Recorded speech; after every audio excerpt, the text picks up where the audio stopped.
मई के दौरान थोक महंगाई लगातार दूसरे महीने नेगेटिव जोन में दर्ज की गई है। सरकार की तरफ से जारी आंकड़ों में कहा गया है कि मई के दौरान थोक महंगाई नेगेटिव 3.48 यानी कि 3.5% नेगेटिव दर्ज की गई है, जो नवंबर 2015 के बाद सबसे निचला स्तर है। इससे पहले अप्रैल के दौरान नेगेटिव 0.92% थी। मई के दौरान फल और सब्जियों की कीमतों में भारी गिरावट आई है, इसके अलावा तेल तिलहन और पेट्रोलियम प्रोडक्ट की कीमतों में भी गिरावट देखने को मिली है। इस वजह से थोक महंगाई नेगेटिव जोन में बनी हुई है। सर, क्या बता रहा है ये आंकड़ा?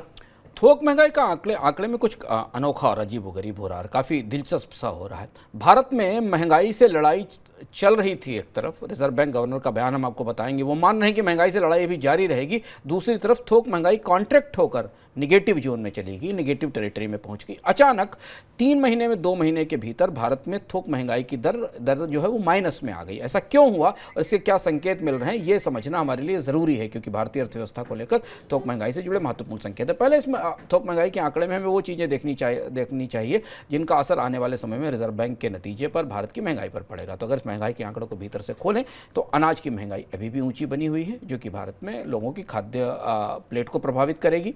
जो गिरावट है वो केवल फल सब्जियों के कारण है, इसलिए तेज गिरावट दिखाई दे रही है। धान की महंगाई भी बनी हुई है, और इसके अलावा जो कपड़ों के क्षेत्र में भी महंगाई महंगाई में अभी भी ऊंची दर बनी हुई है।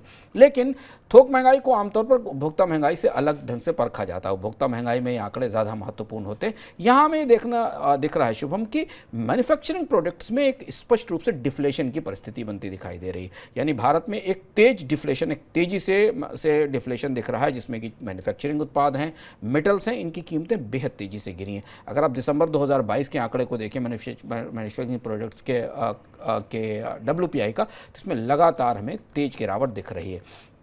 और ये बता रहा है कि एक तरफ जहां लोगों की ज़िंदगी को महंगा करने वाली चीज़ें अभी भी महंगी हैं, खाने पीने की चीज़ें महंगी हैं, वहीं जहां कंपनियों को निवेश से मांग की उम्मीद है, वहां अब डिफ्लेशन आती दिखाई दे रही है। और ये एक अनोखी पेचीदा परिस्थिति है। अगर इस आंकड़े की रोशनी में आप देखें तो रिजर्व बैंक गवर्नर को तो फिर अब ब्याज दरों में बढ़ोतरी की प्रक्रिया देने के बजाय ब्याज दरों में कमी कर देना शुरू कर देना चाहिए, क्योंकि भारतीय अर्थव्यवस्था में डिफ्लेशन के संकेत दिखाई देने लगे। पर रिजर्व बैंक गवर्नर ने कुछ और कहा है, जो आपको शुभम बताएंगे।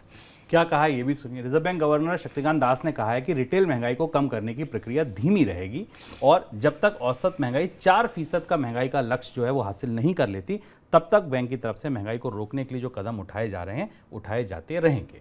उन्होंने कहा कि वित्त वर्ष 23-24 के लिए औसतन महंगाई 5.1% अनुमान है RBI का, और लक्ष्य के ऊपर है, ये 4% के लक्ष्य के ऊपर है। तो केंद्रीय बैंक का जो टारगेट रहेगा वो महंगाई को काबू करने का रहेगा, और जब तक वो कदम उठाते रहेंगे, जब तक कि उनको यहाँ कमी नहीं दिखेगी। इस बयान से ऐसे संकेत मिल रहे हैं कि केंद्रीय बैंक पॉलिसी दरों में कमी की कोई जल्दबाजी नहीं करेगा। सर, क्या मतलब समझा जाए इसका? फिर रिजर्व बैंक गवर्नर ये कह रहे हैं, अगर आप रिजर्व बैंक गवर्नर का ये जो बयान आया, जो हमने अभी मौद्रिक पॉलिसी की समीक्षा देखी, और जिसके बाद भारत में ब्याज दरों में बढ़ोतरी की प्रक्रिया को रोका गया दोबारा, जिसको पॉज कहा जाता है मॉनेटरी भाषा में, वो पॉज जारी रखा गया, वहाँ तक ऐसा लग रहा था कि रिजर्व बैंक ये मान रहा है कि आने वाले समय में महंगाई में और ज़्यादा कमी होगी।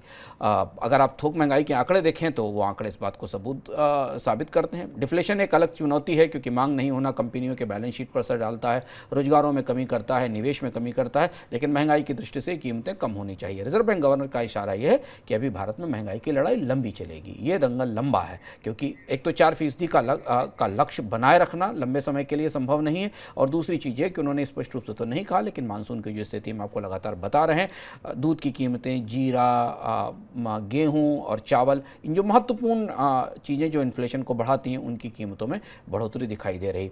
और अगर देश के एक बड़े हिस्से में 55% तक रेनफॉल डिफिशिएंट है, और यहाँ से मानसून आगे बढ़ चुका है, ध्यान रखिए कि केरल और कर्नाटका के हिस्से से मानसून आगे निकल चुका है, और 55% कम बारिश को छोड़कर जा रहा है, तो इसका असर आने वाले समय में महंगाई में बढ़ोतरी के तौर पर दिख रहा है। तो रिजर्व बैंक गवर्नर ने अपना नज़रिया थोड़ा सा बदला है। उनका कहना यह है कि ब्याज दरों में महंगाई से लड़ाई लंबी चलेगी, ब्याज दरों में कमी की तत्काल कोई उम्मीद नहीं है, पॉज हो सकता है, थोड़ा लंबा खिंच जाए। ये जो अंतराल है, जो कोशिश है, ये अभी बनी रहेगी, लेकिन ब्याज दरें घटेंगी इसकी संभावना नहीं। खबर कर्ज लेने वालों के लिए अच्छी नहीं है, पर जमा करने वालों के लिए अच्छी है, क्योंकि उन्हें अगले 2-3-4 महीने तक FD पर अच्छे ब्याज दर की उम्मीद बनती दिखाई दे रही है। यानी सितंबर तक, अगर आप चाहें जुलाई अगस्त सितंबर तक, तो FD करा लीजिए। FD पर ब्याज दरों का ये मौसम 2-3 महीने और चल सकता है।